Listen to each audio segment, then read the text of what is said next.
Andrew Wilson, we've spoken before about Ukraine. Is it fair to say that you're something of a skeptic when it comes to the benefits of the full-throated support of the UK and its institutions with Ukraine? Yes, it is. It is. And I mean, I listened to the Foreign Secretary with dismay. It's absolute insanity to think of Ukraine who are in a condition of war, a state of war, joining up with NATO, because NATO is a treaty alliance. It means that if this is the First World War all over again.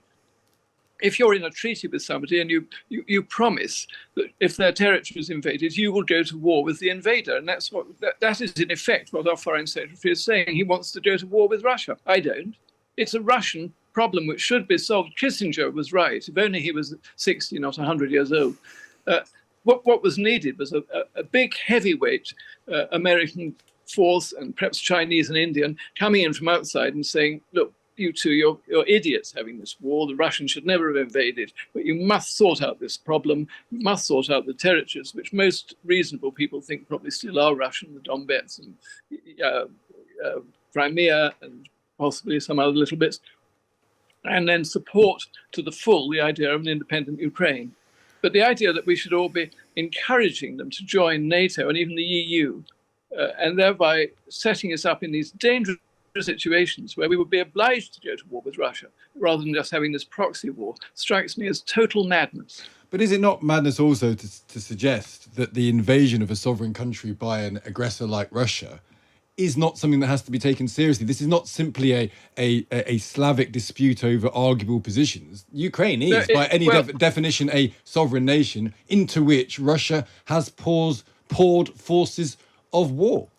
No, of course it is. And of course something had to be done. But I think that America and the European Union and Britain have done all the wrong things. That's what I'm saying. Because I think that very early on, before the invasion, when the threats were beginning, there should have been people with real clout should have been approaching Putin and making him negotiate. Yeah. And there were many ways in which he could have been forced to negotiate. Those steps were not taken. Now we're doing even worse. Pouring arms in, encouraging young people to kill one another by the tens of thousands, destroying cities for nothing. It'll go on and on and on, and it will end up in a worse position than it was before. Of course, we must support the independence of Ukraine, but we also ought to be sensitive to the reasons that this war happened and why the Russians, many of them not fools and many of them not criminals, believe there are cases for reclaiming bits of what's now called Ukraine. The point is also that no one recognised that this was going to happen. Everyone thought Putin was bluffing, and then he, of course, wasn't. Exactly, bluffing. Everyone thought it was a bluff, but he called our bluff. Martha, what do you think? The notion of NATO did amazing work in the Cold War, and this idea of a body of people against Russia in many ways was a key feature of the Cold War. It seems hard to invite another country in while they're in active warfare. I agree that this is a very complex moment to start suggesting that we should be building them into the alliance. You know, I'm just deep breathing because I think this is something that has obviously impacted the makeup of Europe for the last decade and how we react and interact with each other. And it is just so important, in my opinion, that we support these international alliances and institutions, but at the same time, obviously, being sensitive to where Russia is at. And if Ukraine join NATO right now, it will antagonise Russia further. There's just no doubt of that, of course, because everything is antagonising Putin.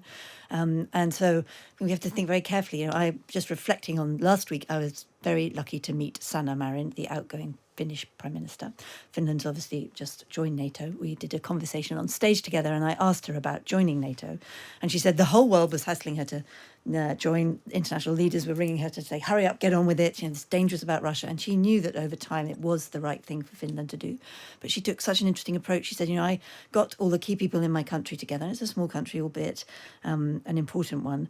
And she said, I didn't state my own opinion about this for the entire process. I just put them in the room together and let them talk out where the consensus would end up, because I knew for Finland, if I dragged them into NATO and forced it, it would have been a bad result. And I just thought that was very interesting, remarkable on many levels. And it works because they ended up where she wanted them to go to anyway. Yep. Yeah. And if you like that, you can listen to us. We're Stig and Asma. Have you forgotten? Well done. Every Monday to Thursday on Times Radio Breakfast.